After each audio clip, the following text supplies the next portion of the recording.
사도신경함으로 우리의 신앙을 고백하시면서 오늘 구무의 영상 예배를 시작하도록 하겠습니다.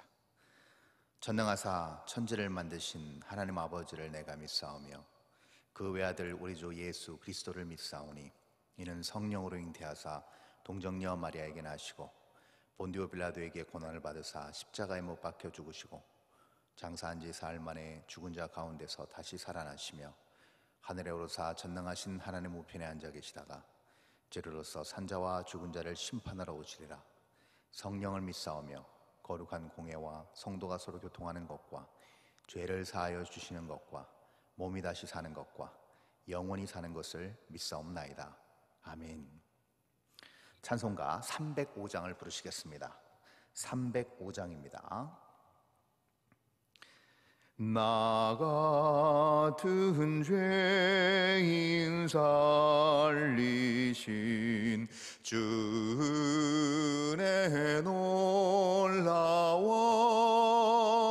잃었던 생명 찾았고 광명을 얻었네. 근 죄악에서 건지신 주 은혜 고마워. 나 처음 믿은 그 시간 귀하고 귀하다. 이제껏 내가 산 것도 주님의 은혜라. 또 나를 장차 본향에 인도해 주시리. 거기서 우리 영원히 주님의 은혜로 해처럼 밝게 살면서 주 찬양하리라.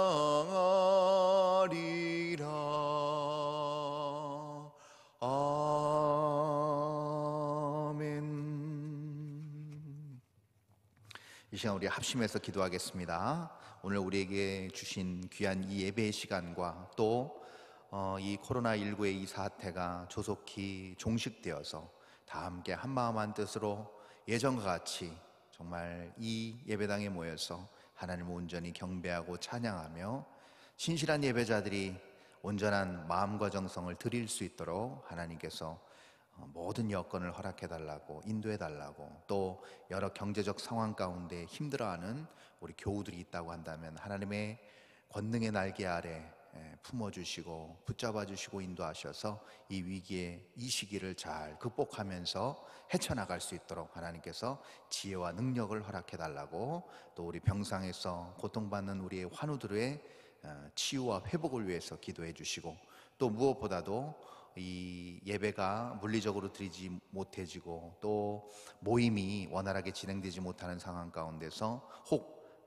소외되거나 또 우리가 미처 돌보지 못하는 그런 교우들 있다고 한다면 하나님께서 그 마음에 하나님의 놀라운 무소부재하신 그 능력의 자비의 손길로 품어 안아주시고 위로하시고 세임 허락해 주셔서 온전히 하나님께서 그 어느 때보다도 살아계신 하나님을 깊이 만나고 또 체험할 수 있는 귀한 영적인 기회가 될 수 있도록 하나님께서 인도해 달라고, 이 모든 기도의 제목을 가지고 간절한 마음으로 한번 합심해서 기도하겠습니다. 하나님 감사합니다. 이 시간 저희들에게 하나님 물리적으로 모일 수 없는 이 상황 가운데서도 영상이라는 아버지 하나님 매체를 통하여서 하나님 앞에 나아가게 하시는 애 감사합니다. 비록 하나님 물리적으로 아버지 하나님 예배당에 앉아서 하나님을 예배할 수는 없는 상황이라 할지라도 하나님 우리의 마음이 퇴색되지 않고 나태해지지 않고 게으름 가운데 아버지 하나님 그렇게 내팽개쳐져 있는 것이 아니라 온전히 더 절실하게 더 간절하게 목마른 사슴이 시냇물을 찾아 헤매이는 것 같은 하나님의 은혜를 갈구하는 이 시간 될 수 있도록 하나님 은혜를 베풀어 주옵소서. 하나님, 코로나19가 창궐한 가운데 하나님 정말 이 기간이 장기화되지 아니하도록 하나님께서 막아주시고 붙들어 주시고, 이 모든 환난과 이 모든 고통과 이 모든 두려움과 이 위기를 잘 극복해 나갈 수 있는 하나님 지혜와 믿음을 우리에게 허락하여 주옵소서. 그래서 그 어떤 상황 가운데서도 담대하게 하나님 향한 그 믿음과 하나님 향한 그 신뢰를 버리지 않고 확신 있게 소망 넘치는 그런 귀한 삶을 살아낼 수 있는 우리 평강의 모든 교우들 될 수 있도록 하나님 인도하여 주옵소서.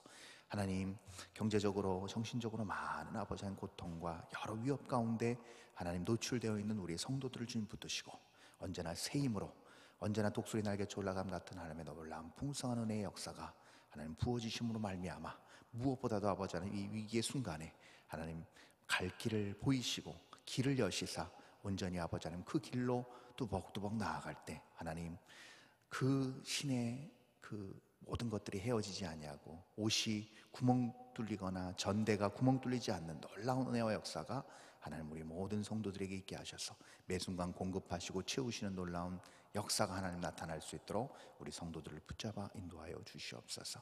하나님, 예배 가운데 주님 임재하시고 역사하심을 기대하고 소망합니다. 주님 붙들어 주옵소서. 하나님 아버지, 은혜를 감사합니다. 오늘 이 시간에도 하나님 영상으로 하나님을 경배하며 예배하는 하나님 영과 진리로 모인 자들을 주님 축복하여 주시옵소서. 코로나19의 위기가 하나님 창궐하고 지구촌 방방 곳곳에서 하나님 큰 공포와 큰 염려와 근심에 휩싸인 인류를 불쌍히 여겨 주시옵소서. 특별히 우리 조국교회가 하나님 이 위기 앞에서 하나님의 뜻이 무엇이고 하나님의 섭리가 무엇인지를 깊이 깨달아 하는 저희들 모두가 다 될 수 있도록 인도하여 주옵소서.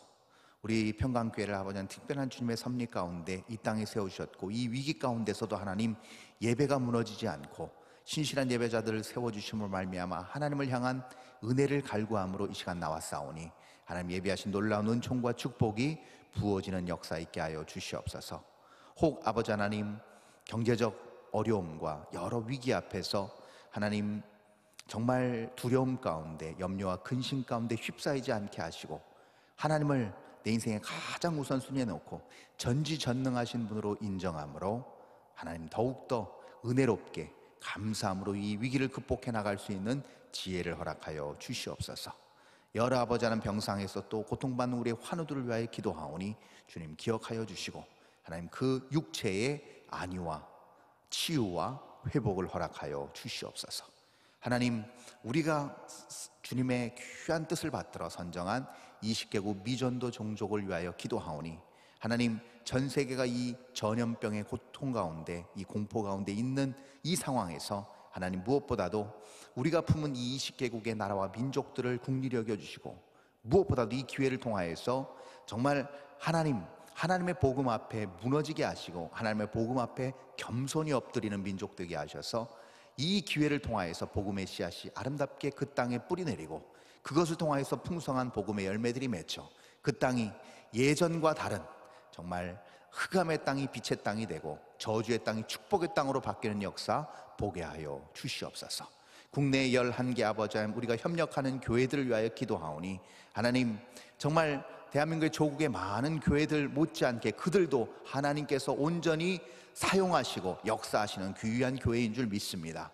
그러게 하나님 이 위기의 상황 가운데 같은 한 마음 한 뜻을 품고 하나님 우리와 같은 평강교회라는 우리 의식을 가지고 기도하오니 하나님 귀한 아버지 하나님 사역자들과 그 교인들 하나님 붙들어 주시고 보호하시고 인도하시고 놀라운 은총과 축복으로 함께하여 주시옵소서.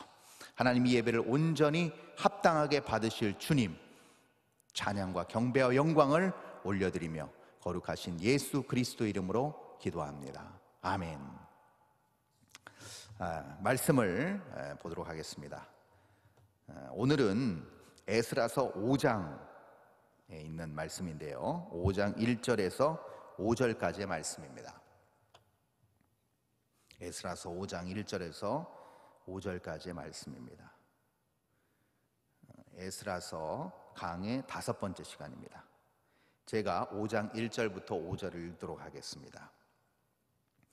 선지자들 곧 선지자 학개와 이도의 손자 스가랴가 이스라엘의 하나님의 이름으로 유다와 예루살렘에 거주하는 유다 사람들에게 예언하였더니 이에스할델의 아들 스룹바벨과 요사닥의 아들 예수아가 일어나 예루살렘에 있던 하나님의 성전을 다시 건축하기 시작하며 하나님의 선지자들이 함께 있어 그들을 돕더니 그때에 유브라데강 건너편 총독 다트네와 스달보스네와 그들의 동관들이 다 나와 그들에게 이르되 누가 너에게 명령하여 이 성전을 건축하고 이 성곽을 마치게 하였느냐 하기로 우리가 이 건축하는 자의 이름을 아뢰었으나 하나님이 유다 장로들을 돌보셨으므로 그들이 능히 공사를 막지 못하고 이 일을 다리오에게 아뢰고 그 답장이 오기를 기다렸더라. 아멘.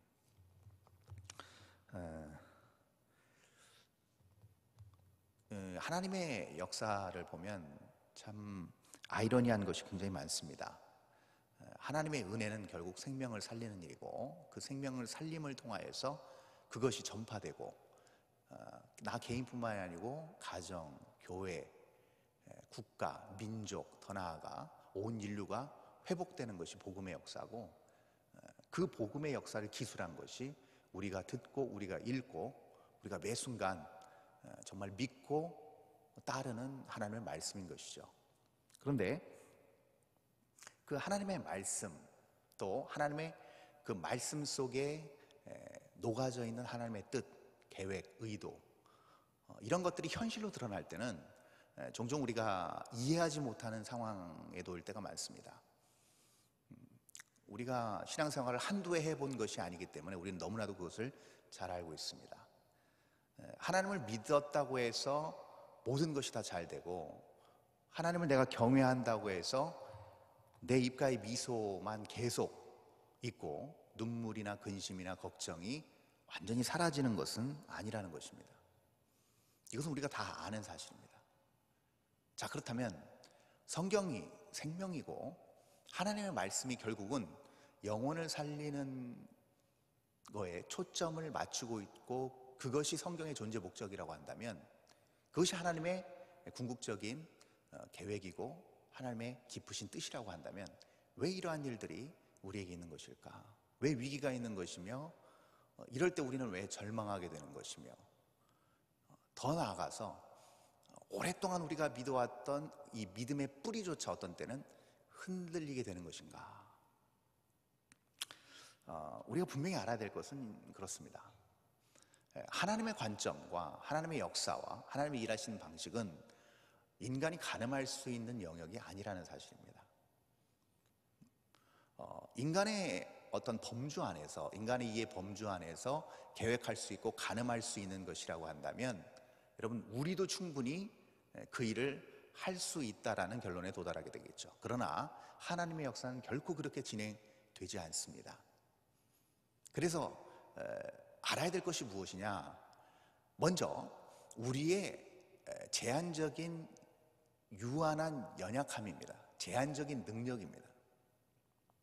즉 우리는 하나님처럼 전지전능하지 못하기 때문에 하나님처럼 다 알 수도 없고 다 할 수도 없는 게 우리라는 것이죠. 그러다 보니 우리가 알 수 있고 할 수 있는 영역의 범주 안에서만 우리는 생각할 수 있고 계획할 수 있고 판단할 수 있다는 겁니다. 그러나 하나님은 다르십니다. 하나님은 그 저변에 있는 깊은 곳까지 보시며 우리가 바라볼 수 없는 영역까지 보게 되시며 우리가 손을 뻗치지 못하는 그 높은 곳까지 하나님은 다 알고 계시고 다 주도하고 계시고 관할하고 계십니다. 이게 우리 하나님이십니다.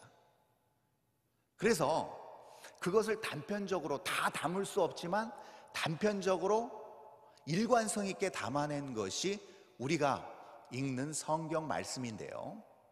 성경의 많은 이야기들이나 또 많은 교훈들이 결국 이런 것들을 비춰내주고 있습니다. 그래서 우리는 하나님의 역사하심과 하나님의 일하시는 방법들을 우리가 성경을 통해서 엿볼 수 있는 것인데요. 에스라서도 아주 대표적인 부분이라고 할 수 있습니다.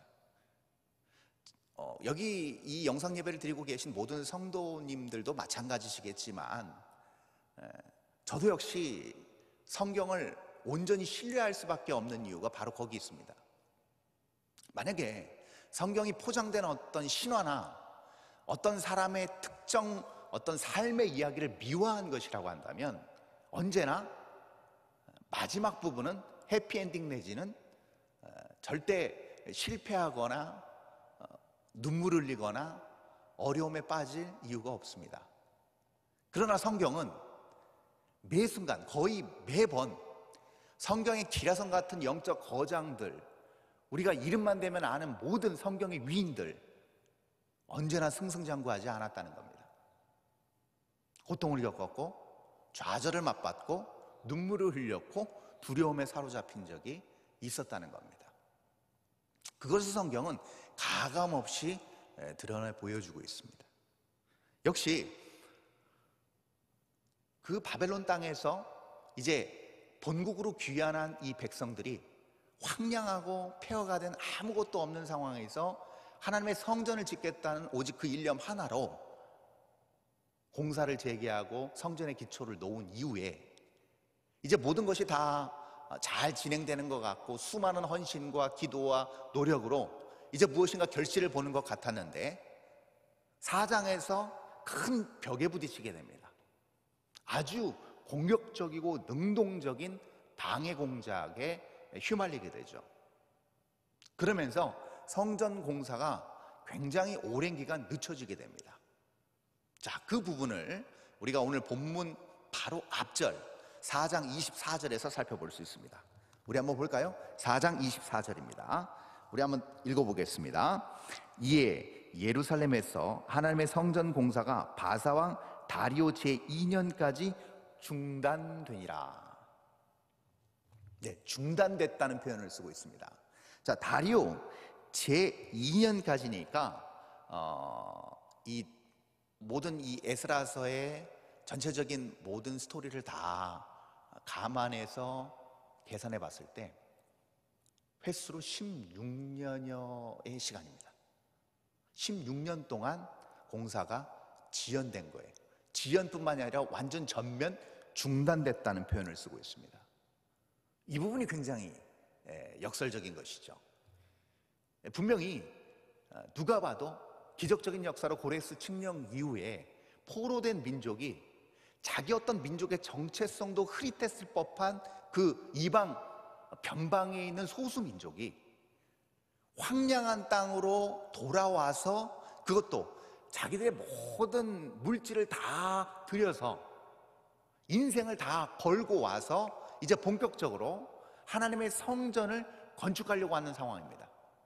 그런데 이 상황이 결코 우리가 누누이 살펴봤지만 이것이 단순히 그냥 어떤 민족성 내지는 어떤 문화적 결집력으로는 사실 불가능한 일입니다.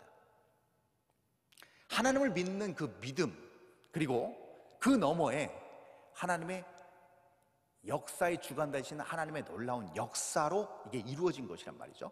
그런데 너무나도 놀라운 사실은 뭐냐면 이것이 1년도 아니고 2년도 아닌 무려 16년간이나 중단됐다고 하는 것.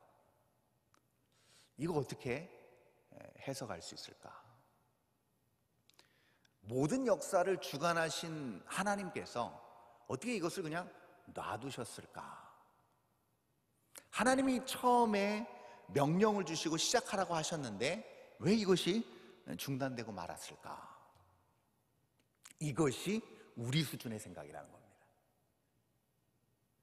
우리는 우리가 감지할 수 있는 영역 안에서 이 중단이라는 표현에만 우리는 귀를 기울이고 거기에만 우리의 눈이 가고 우리의 마음이 간다는 것이죠. 그래서 우리는 그것 때문에 절망하게 됩니다. 아, 중단됐구나, 끝났구나, 아, 내년엔 되겠지 하는데 역시 또 중단된 상태. 뭔가 좀 시작하려고 하는데 현실의 벽이 또 막는 그런 상황. 아, 안 되나 보구나. 이게 인간의 한계라는 것입니다. 그래서 이 4장 24절에 이 중단이라는 표현이 담고 있는 내용은 어떻게 보면 포괄적으로 인간의 한계를 드러내고 있는 것이죠. 인간의 범주 안에서 범접할 수 없는 하나님의 놀라운 역사의 근처에도 미치지 못하는, 감지조차 하지 못하는 인간의 유한한 능력을 얘기하고 있는 것입니다. 아주 잘 표현해주고 있는 것이죠. 이렇게 하나님은 중단된 상황이지만 우리는 하나님의 뜻과 하나님의 명령 따라서 이 일을 이룬다고 하지만 하나님은 겉으로 보기에는 중단된 것 같고 겉으로 보기에는 모든 것이 다 막혀 있고 절망과 소망의 어떤 미세한 빗줄기조차 보이지 않는 그런 상황 가운데서 하나님은 역사하신다는 사실이에요. 이게 굉장히 우리에게 주는 영적 교훈이 큽니다. 사실 우리가 이걸 이론적으로 알아도요, 관념적으로 이것을 어느 정도 이해한다 하더라도요, 현실에서 이걸 부딪힐 때, 이것이 우리 현실 앞에 딱 놓이게 됐을 때 여기에서 오는 큰 중압감과 두려움과 걱정과 근심과 염려는 우리가 생각하는 만큼 그렇게 만만하거나 호락호락하지가 않습니다. 왜냐하면 아까도 말씀드렸지만 우리의 유한적인 능력의 범주 안에서 할 수 있는 게 굉장히 제한적이거든요. 그러다 보니까 그 현실의 벽이 우리를 짓누르게 될 때 우리는 거기서 빠져나올 수 없습니다. 그럴 엄두조차 내지 못합니다. 그러니 그 너머에 있는 깊은 하나님의 역사하심과 그 너머에 있는 하나님의 계획하심에 우리가 도달하지 못하는 것은 어쩌면 당연한 것인지도 모릅니다.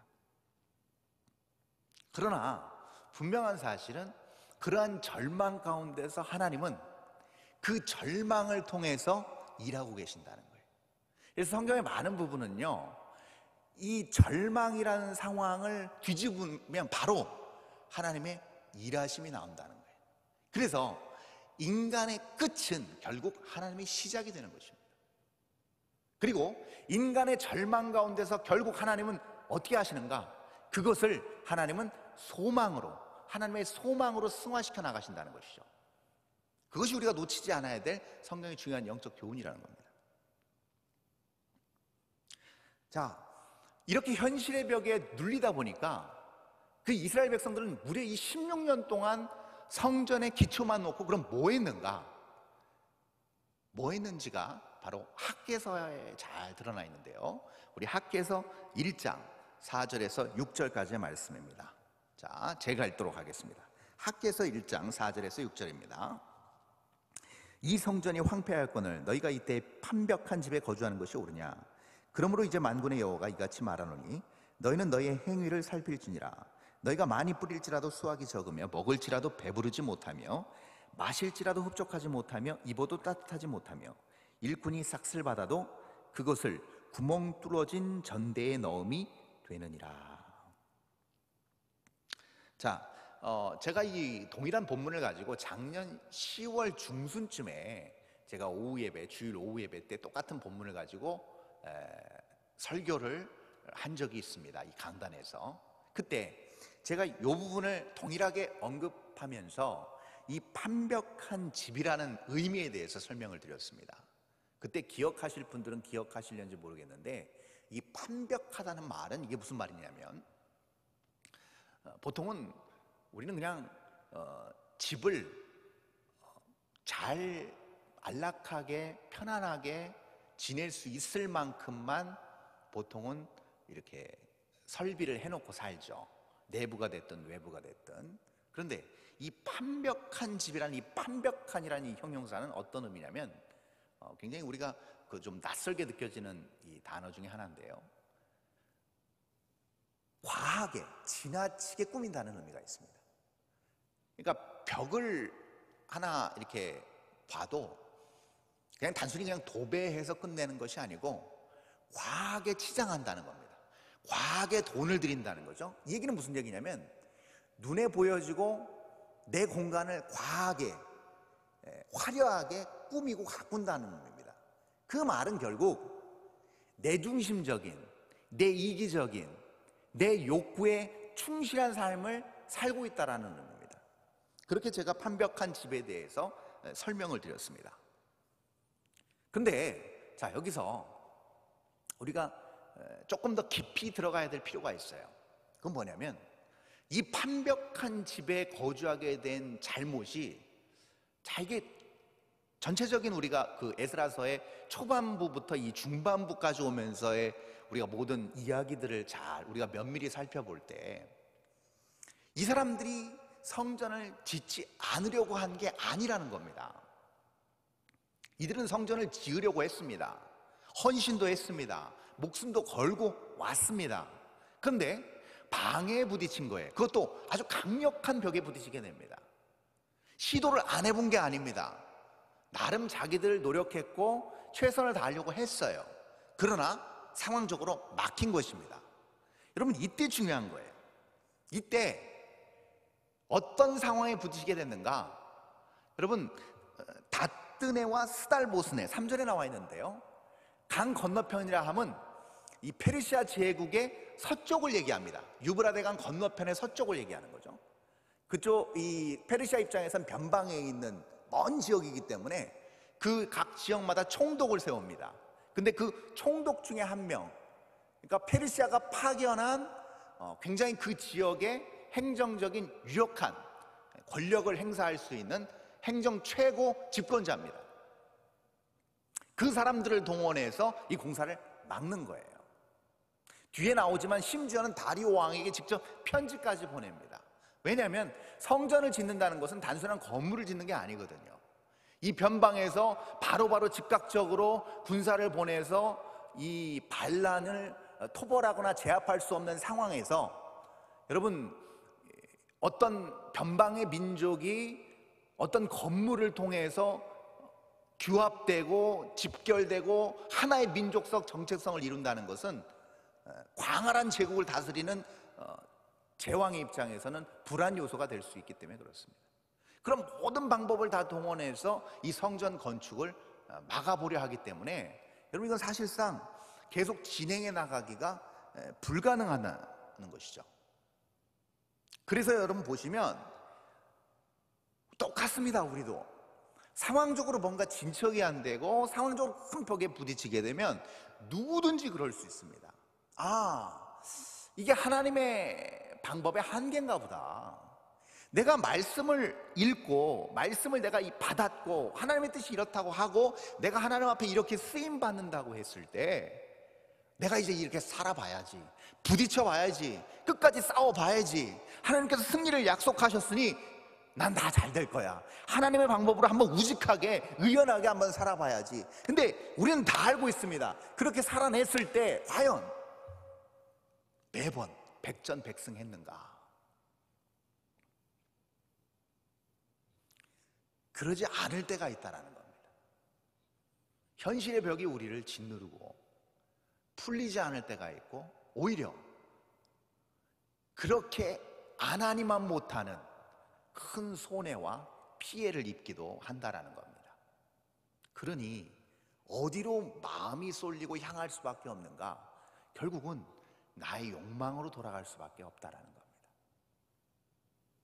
예수 믿는다고 해서 별반 다르진 않습니다. 예수를 내가 믿는다고는 하지만, 하나님을 내가 의지한다고는 하지만, 여러분 잘 보세요. 결국은 무엇으로 판가름 나는가? 여러분, 좋을 때는 아무 문제가 없습니다.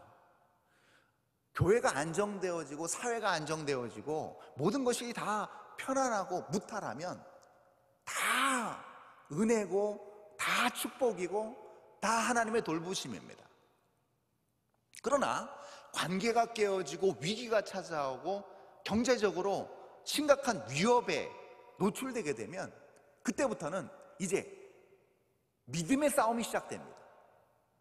믿음으로 이겨보려고 하고 믿음으로 이 모든 것을 헤쳐나가 보려고 하지만, 여러분, 그것이 현실적으로 내가 원하는 그 시점에서 회복되지 않으면 어떻게 될까요?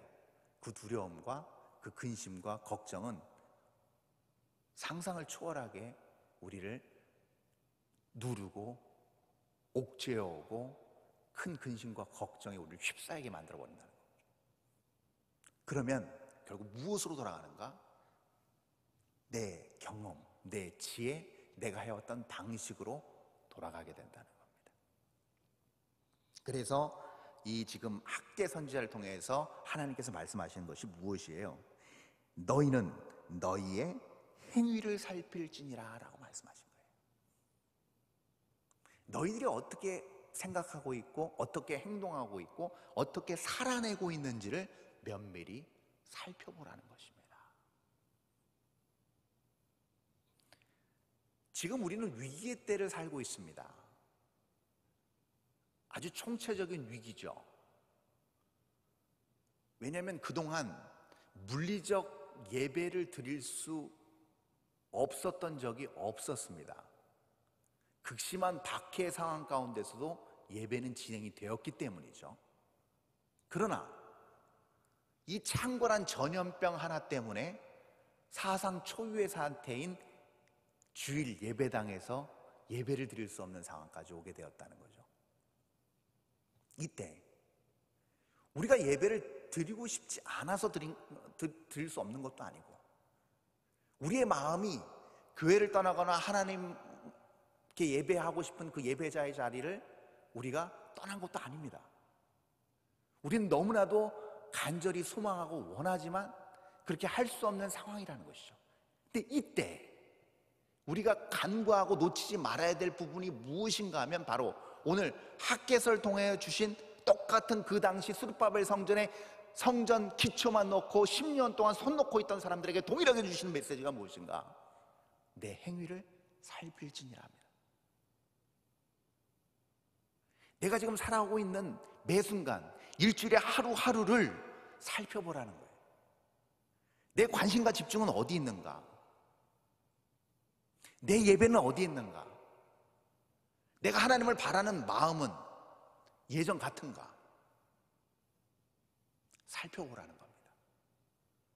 현실의 벽이, 또 현실의 그 위협이 나를 짓누르고 나를 억압하고 내가 자유롭게 하나님 앞에 나아가지 못하는 이 상황 가운데서 하나님은 조용히 우리에게 물으십니다. 내 행위를 살펴보라고, 다시 한번 되짚어보라고, 다시 한번 점검해보라고 말씀하고 계신 것입니다.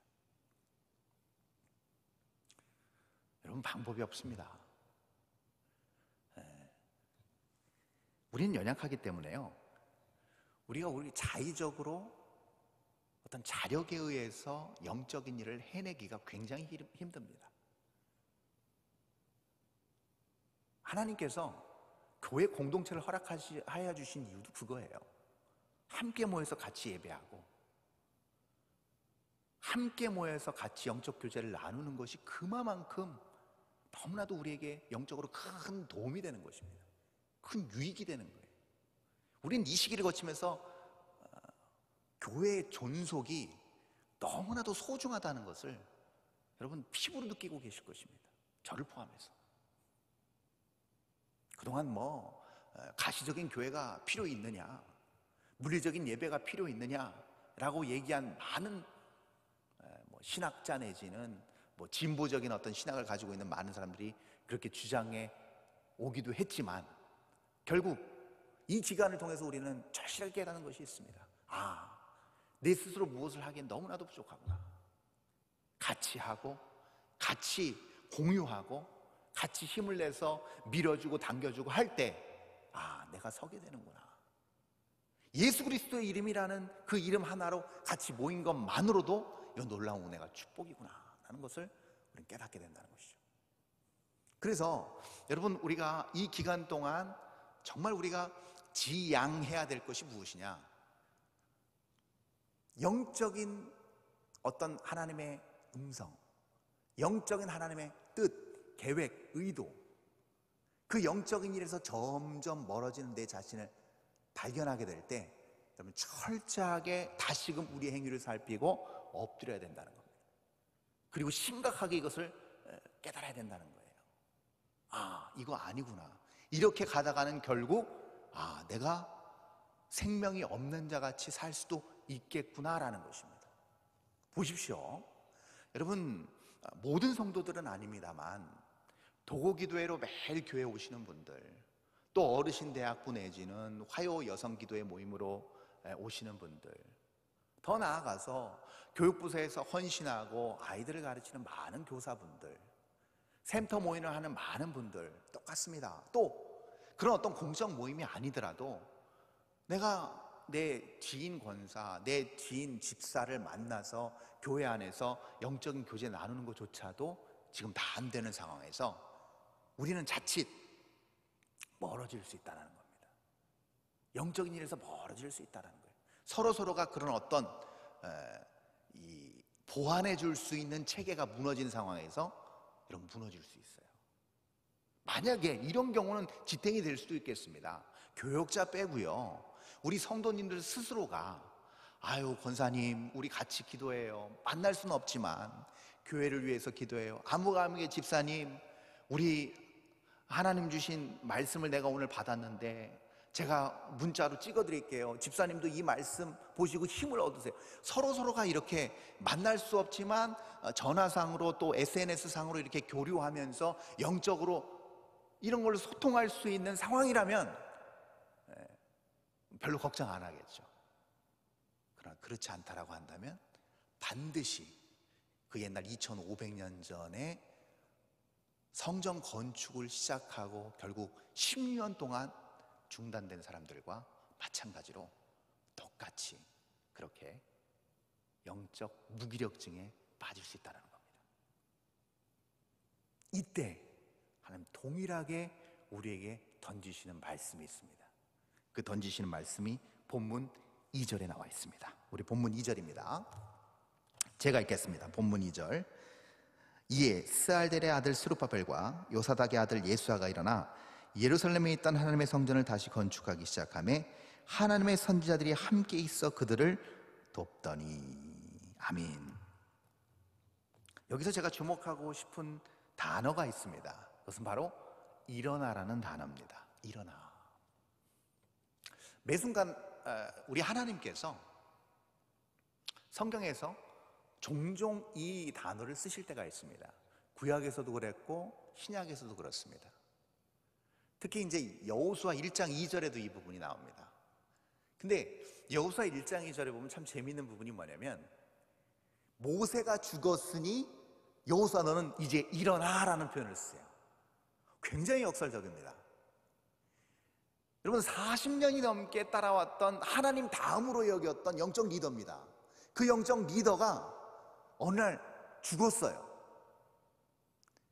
물론 하나님이 현현도 보았고 하나님의 역사하심과 기적의 놀라운 역사도 체험했지만 그래도 정말 영적 아버지로 모셨던 그 모세라는 영적 지도자가 어느 날 눈앞에 사라진 겁니다.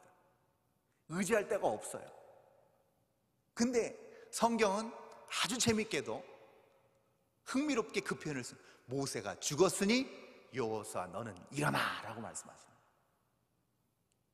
하나님의 놀라운 역사입니다. 모든 것이 다 막혔으니, 모든 것이 다 안 되니, 모든 것이 다 절망이니 이제 너는 일어나 라고 말씀하시는 것과 똑같다라는 겁니다. 예배로 모일 수 없으니, 교회에 어떤 행사를 할 수 없으니, 영적인 모임을 할 수 없으니 이제 너는 일어나 라고 말씀하시는 것과 똑같다는 겁니다. 같은 맥락에서 오늘 본문 2절을 말씀하고 계신 거예요. 제가 아까 말씀드렸죠. 분명히 이대로 가면 우리는 교회가 위축되겠구나, 경제가 위축되겠구나, 큰 이것이 장기화되면 많은 사람들이 힘들어하겠구나, 비관적인 그 누구도 낙관할 수 없는 미래를 우리는 먼저 보고 있습니다. 예견하고 있습니다. 그러나 우리 하나님은 말씀하십니다. 이때 일어나 라고 말씀하십니다. 경제가 살 수 없으니, 교회가 온전히 모일 수 없으니 너는 일어나 라고 말씀하시는 겁니다. 이게 하나님의 놀라운 역설적인 은혜고 축복인 줄 믿습니다. 이 말씀을 우리가 오늘 붙들어야 됩니다. 하나님 참 흥미롭게도 이렇게 많이 역사하십니다. 아무것도 보이지 않는 상황에서, 그러나 그때 우리 주님은 붙잡아 일으키십니다. 내가 상황 가운데, 내가 그런 위기 가운데 휩쓸려서 흘러가고 있는 상황 가운데서 그때 우리 주님은 일어나라고 말씀하시는 것이죠. 우리가 놓치지 않아야 될 진리인 것입니다. 자, 그러면 어떻게 일어날 겁니까? 우리 하나님께서 일어나 라고 말씀하셨는데 그럼 어떻게 일어날 것인가? 바로 1절입니다. 자, 본문 1절 이렇게 시작하고 있죠. 제가 읽습니다. 1절. 선지자들 곧 선지자 학개와 이또의 손자 스가랴가 이스라엘 하나님의 이름으로 유다와 예루살렘에 거주하는 유다 사람들에게 예언하였더니 라고 기록되어 있습니다. 자, 여기도 선지자 학개가 등장하죠. 자, 예언을 하였는데 이 예언이 어떤 예언이에요? 1절에 보니까 하나님의 이름으로, 즉 이 말을 바꾸면, 뒤집으면 이 말은 무슨 말이냐면, 하나님의 이름으로라는 말은 하나님이 말씀하셨다는 겁니다. 하나님이 말씀하셨다는데 예언이라는 표현을 썼다는 것은 무슨 말이냐면, 이겁니다. 반전을 의미하는 것이죠. 지금 인간의 어떤 지혜나 인간의 경험으로 예견하고 간주할 수 있는 부분이 아니라는 겁니다. 예언하였다라는 그 표현 안에 그것이 숨어 있습니다. 분명히 다 비관적으로 볼 수밖에 없는 상황입니다. 이렇게 하다가 성전 건축 포기하게 되겠지, 이제 우리는 이방 민족들처럼 그렇게 섞여서 살아가게 되겠지, 하나님은 이제 온데간데 없이 그냥 우리는 평범하게 살게 되겠지 라고 그렇게 생각하는 많은 사람들이 있었을 때, 그때 우리 주님은 예언하십니다. 하나님의 이름으로 예언하십니다. 아니라고. 하나님은 일하고 계신다고. 하나님의 역사는 이게 다가 아니라고. 반드시, 그리고 이것은 성취되어진다고 우리 하나님께서 예언하신 것입니다. 이것이 굉장히 우리에게 큰 능력과 큰 위로가 되는 것입니다. 우리가 하나님의 말씀을 모른다고 하면 그렇겠죠. 우리도 그렇게 우리 살 길을 우리 능력 안에서 찾아내야 되겠죠. 그러나 우리는 이미 그러한 삶을 내려놓은 사람들입니다. 우리의 삶을 주권을 주님 앞에 맡긴 사람들입니다.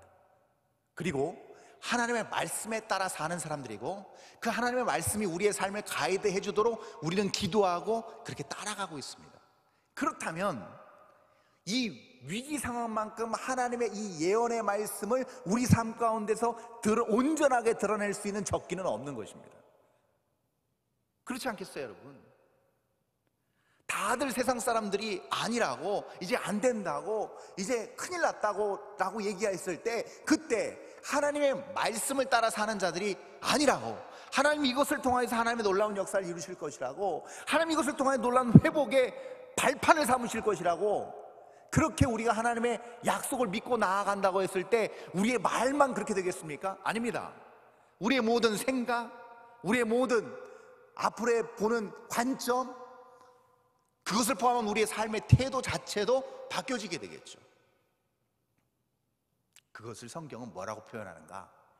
증거라고 표현합니다. 증거.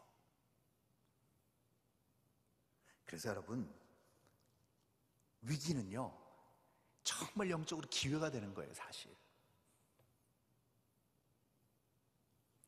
하나님께서 우리에게 인생의 위기를 주실 때는요, 그 위기 가운데서 하나님의 약속을 붙들어 그것을 증거로 드러내는 자, 그 당사자도 축복을 받을 뿐만 아니고 그 당사자도 인생의 반전을 누릴 뿐만 아니라 그것이 일파만파 퍼져나가 예루살렘과 온 유대와 사마리아와 땅끝까지 이르게 된다는 거예요. 성경의 저자이신 우리 성령 하나님이 그렇게 우리 안에서 임하셔서 사도행전 1장 8절 이 누가는 이렇게 기록하죠. 권능이라고 표현합니다. 성령이 임해서 너희가 권능을 받게 되면 이것이 예루살렘과 온 유대와 사마리아 땅끝까지 이른 증거를 하는 증인으로 나타나게 된다는 것입니다. 이게 놀라운 특권이라는 것이죠. 자, 그러면 이 증거는 도대체 그러면 이 시대를 사는 우리에게 어떻게, 또 이 위기의 순간에 어떻게 우리에게 증거로 나타나게 되고 어떻게 이 증거를 우리의 삶에서 드러나게 해야 될 것인가? 자, 그것이 바로 누가복음 21장 13절입니다. 우리 한번 볼까요? 자, 21장 13절에서 우리 예수님께서 말세치 말에 되어질 일들을 쫙 설명하시면서 이렇게 마무리를 하세요. 이 일이 도리어 너에게 증거가 된다. 사람들이 막 놀랬습니다. 이 주님 다시 오실 그때가 가까울수록 이러이러한 징조가 일어난다 했을 때 사람들이 굉장히 놀랬어요. 근데 오히려 예수님께서 뭐라고 하셨냐면 도리어 너에게 이것이 증거가 된다. 이 말은 아까 같은 맥락입니다. 이 위기가 너에겐 오히려 기회가 된다는 거예요. 너희가 오히려 하나님의 사람이고 하나님 앞에 붙들림 받은 사람이라는 것을 나타낼 수 있는 절호의 기회가 된다는 뜻입니다. 그러면서 뒤에 34절에서 36절까지 말씀하십니다. 이렇게 기록되어 있죠. 너희는 스스로 조심하라. 그렇지 않으면 방탕함과 술 취함과 생활의 염려로 마음이 둔하여지고 뜻밖의 그날이 덫과 같이 너에게 임하리라. 이 날은 온 지구상에 거하는 모든 사람에게 임하리라. 이러므로 너희는 장차 올 이 모든 일을 능히 피하고 인자 앞에 서도록 항상 기도하며 깨어 있으라 하시니라. 아멘. 이렇게 말씀하고 계신 겁니다. 자, 똑같은 맥락이죠. 조심하지 않으면 방탕함과 술 취함과 생활의 염려로 마음이 둔하여진다는 겁니다. 영적인 일에 무뎌진다는 겁니다. 지금이죠. 교회에 모이는 일이 점점 아득한 옛날 일이 되어버리고 점점 교회의 사역이 나에게는 이제 어설픈 옛날의 과거로 묻혀버리게 되면 여러분 결국 어떻게 되는가? 그것이 나에게 덫이 된다는 겁니다. 그러므로 이때에 이 모든 일을 능히 피하고 예수님 앞에 서도록 항상 기도하며 깨어 있으라. 우리 예수님은 철저히 당부하십니다. 사랑하는 우리 성도 여러분, 저를 포함해서 우리 모두가 이 위기를 소중한 기회로 삼아내기 위해선, 그것이 온전히 기회로 우리 삶 가운데서 아름다운 열매로 드러나게 하기 위해서는 우리는 다시 한번 우리 스스로의 삶을 돌아봐야 됩니다. 우리의 행위를 면밀히 다시 한번 살펴봐야 됩니다. 그리고 철저하게 하나님 앞에서 내 자신을 온전히 드려야만 됩니다. 이 시간일수록 더 그래야 됩니다. 더 간절히 기도해야 되고 더 하나님 앞에 온전히 서도록 노력해야 된다는 겁니다. 깨어 있어야 된다는 것이죠. 기간이 짧으면 상관없습니다. 그러나 급변하는 이 시대 가운데서 수많은 유혹과 공격들이 시도 때도 없이 분초마다 우리의 모든 영혼의 어떤 기반을 흔드는 이런 상황 가운데서 우리는 다시 한번 견고히 깨어 기도해야 될 줄 믿습니다. 그렇게 되면 하나님께서 우리를 쓰시는데 우리의 영적 반응이 어떻게 나오는가? 그러면 이 위기와 이 상황, 이 사태를 어떻게 극복하게 되는가? 그것이 오늘 본문 마지막 4절, 5절에 나와 있습니다. 자, 4절, 5절 다 함께 읽도록 하겠습니다. 4절, 5절입니다. 우리가 이 건축하는 자의 이름을 아뢰었으나 하나님이 유다 장로들을 돌보셨으므로 그들이 능히 공사를 막지 못하고 이 일을 다리오에게 아뢰고 그 답장이 오기를 기다렸더라. 아멘. 이 이름을 적어낸다는 것은 무엇이냐면 이 공사에 참여한 사람들의 이름을 페르시아 본국에 보고한다는 내용입니다. 그러면 왕이 이것을 반역으로 간주하면 이들은 바로 사형입니다. 반역을 공모한 죄인으로 무더기로 사형 집행장에서 다 죽음을 맞이할 수밖에 없는 그런 상황에 이르게 된다는 것입니다. 그것을 알았다는 거예요. 그럼에도 불구하고 자기의 이름을 적어냅니다. 무엇보다도 목숨이 위태로운 위기 앞에서 이렇게 할 수 있는 담대함은 어떻게 얻을 수 있는가? 여러분, 다른 것이 아닙니다. 5절의 말씀처럼 유다 장로들을 돌보셨으므로 라는 표현이죠. 이 말은 하나님과의 영적 관계가 재설정되고 하나님이 나를 붙드시고 돌보심이 온전히 체험되고 느껴졌을 때, 확신 있게 다가왔을 때, 그때 할 수 있는 겁니다. 제가 말씀드렸죠? 우리의 연약함은 하나님을 온전히 우리가 보지 못하고 우리가 하나님의 은혜를 체험하지 못하면 다시 우리의 육으로 돌아갈 수밖에 없다고요. 그러나 살아계신 하나님의 놀라운 생명의 역사가 나에게 임하고 이 하나님의 말씀이 내 심령 중심에 자리 잡게 되고 내가 결단하게 되면 그때는 어떻게 되는가? 하나님이 불철주야 나를 붙들고 계셨구나, 나를 통해서 역사하시는구나, 하나님이 상상할 수 없는 놀라운 계획을 가지고 계시구나 나를 발견하게 되면 그때는 그 누구도 막을 수 없는 겁니다. 저 가슴 밑바닥부터 현할 수 없는 감격과 감사와 이 세상 그 어떤 위협 앞에서도 굴하지 않는 담대한 믿음이 생겨난다는 것이죠. 이것이 하나님의 놀라운 역사의 산물인 것입니다. 하나님의 사람들을 그렇게 사용하시는 하나님의 전형적인 방법이라는 것이죠. 이 시간 이 말씀을 받는 모든 우리 평강의 성도님들에게 이 말씀을 통하여 다시 한번 저와 여러분이 결단해야 될 것이 있습니다. 그것은 무엇이냐면 바로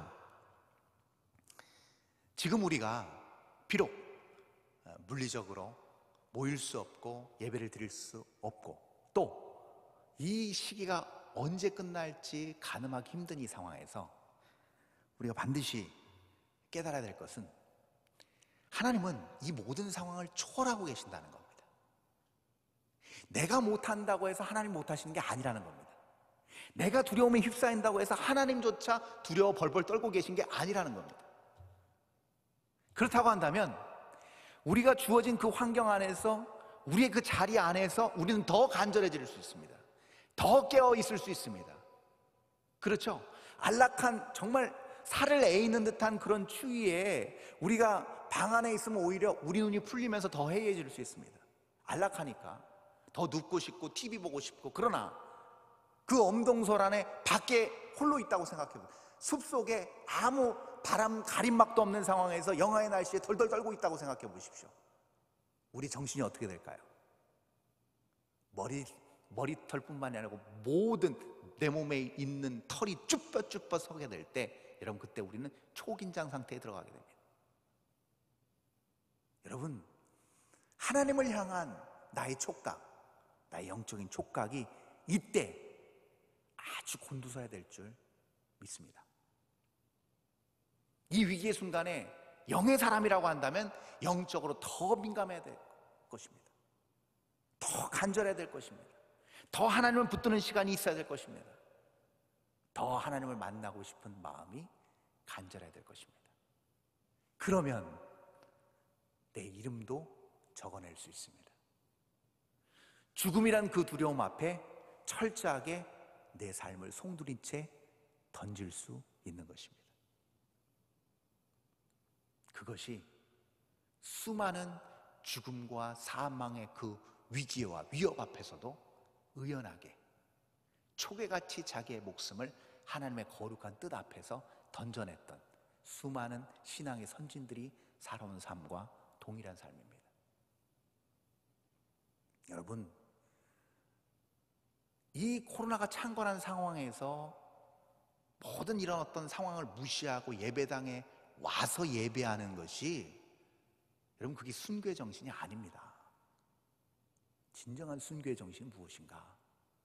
그 어느 때보다도 내가 철저하게 이 세상의 모든 흐름과 이 세상 위협에 휩쓸리지 않고 철저하게 내 맡은 자리에서 하나님을 더욱더 신뢰하고 하나님의 역사하심을 묵묵히 기다리는 인내, 변하지 않는 굳건한 믿음, 그리고 언제나 하나님은 동일하게 우리에게 가장 선하게 가장 지혜롭게 우리를 보살피고 역사하신다는 굳은 확신을 가지고 묵묵히 나아가는 삶, 그것이 진정한 순교자의 삶인 것이고 증인의 삶이고 하나님의 놀라운 이 역사를 증거하는 아름다운 삶인 줄 믿습니다. 우리 다 함께 이 위기를 그렇게 변하지 않는 진리의 하나님의 이 약속의 터 위에 세워 매 순간마다 하나님을 경배하고 찬양하고, 이 위기 앞에서 지금도 잠잠히 일하시는 하나님을 기대하고 놀라운 영적인 대반전의 기회로 삼아 그렇게 하나님을 소망하고 믿음으로 묵묵하게 의연하게 하나님 기뻐 받으시는 놀라운 일들을 수행해 나가는 거룩한 하나님의 백성들, 평강의 성도들 다 될 수 있기를 주님의 이름으로 축원합니다. 기도하겠습니다. 존귀하신 아버지, 감사합니다. 오늘 이 시간 황량한 고국으로 돌아와 하나님의 성전을 세우기로 결단하고 목숨 걸고 와서 물질적 헌신과 시간적 노력과 자기들의 모든 재능을 다 동원해서 그렇게 시작한 성전 건축이 무려 16년 동안이나 중단된 상황, 위기의 상황, 또 모든 환경과 여건에 휩쓸려버려 하나님의 약속하심과 하나님의 계획과 의도는 온데간데 없이 살았던 그 이스라엘 백성들에게 내 행위를 돌아보라고, 이제 하나님의 역사를 재건하게 하여 일어서라고 하나님 말씀하신 것처럼 오늘 이 위기의 순간에 우리에게 동일하게 우리의 행위를 살피고 다시금 깨어 정신을 차리고 일어서라고 말씀하시는 동일한 주님의 영적 음성을 듣기를 원합니다. 하나님, 우리를 다시금 일으켜 세워주시고 바라보게 하시고 하나님의 편치 않은 그 놀라운 약속이 우리의 삶 가운데서 아름다운 증거로 드러나 만천하의 성령 하나님의 놀라운 권능과 능력을 하나님 증인으로서 증거하고 드러낸 삶을 살아낼 수 있게 도와주시옵소서. 어려운 환경이 있습니다. 현실의 벽을 넘기가 만만치가 않습니다. 그러나 하나님, 여기서 멈춰버린다고 한다면, 여기에서 굴복한다고 한다면 어찌 우리가 존귀하시고 알파와 오메가 되시고 영존하시는 하나님의 자녀라 할 수 있겠습니까? 하나님, 우리가 변하지 않고 영원히 견고한 하나님 나라에 소속된 백성이라고 한다면 하나님, 그 나라 백성답게 하나님 그 상황에서도 하나님 언제나 담대하게 하나님의 약속 붙잡고 하나님, 하나님께서 맡겨주신 그 하나님 나라의 한 축을 의연히 담당하여 견고하게 세워 하나님 앞에 온전히 영광 돌리고 하나님 기뻐 받으시는 놀라운 우리의 영적인 예배를 살아내는 아름답고 복된 인생 될 수 있도록 우리를 붙잡아 인도하여 주시옵소서. 40년 광야 생활하면서 그 신발이 헤어지지 않았고 그 전대가 구멍 뚫리지 않았고 하나님 그 옷 하나도 하나님 헤어지지 않았던 이스라엘 백성들, 언제나 구름 기둥 불 기둥으로 인도하셨던 우리 하나님께서 동일하게 우리의 삶을 그렇게 인도하여 주실 줄 믿습니다. 신실하신 우리 하나님을 찬양하며 우리가 보이지 않지만, 우리가 느낄 수 없지만 말씀대로 신실하게 역사하실 하나님의 전지전능함을 믿고 신뢰하고 기대하오며 거룩하고 존귀하신 우리 구주 예수 그리스도 이름으로 기도합니다. 지금은 우리 구주 예수 그리스도의 한량없는 은혜와 하나님 아버지의 극진하신 사랑하심과 성령 하나님의 위로 교통 충만하심의 역사가 그 어떤 상황 가운데서도 담대히 서서 하나님의 귀한 약속을 바라고 하루하루 그 약속에 힘입어 하나님의 기쁘신 뜻을 소망하며 기대하며 살아내어 하나님 나라를 우리 가정과 우리가 서 있는 모든 곳 위에 견고하게 세워 그 하나님의 거룩한 뜻과 의를 온전히 이 땅에 드리워 하나님의 귀한 역사를 온전히 우리의 삶 가운데서 우리 인생 가운데서 드러내기를 소망하고 다짐하는 모든 평강의 성도들 머리 위에 지금부터 영원토록 함께 있을지어다. 아멘.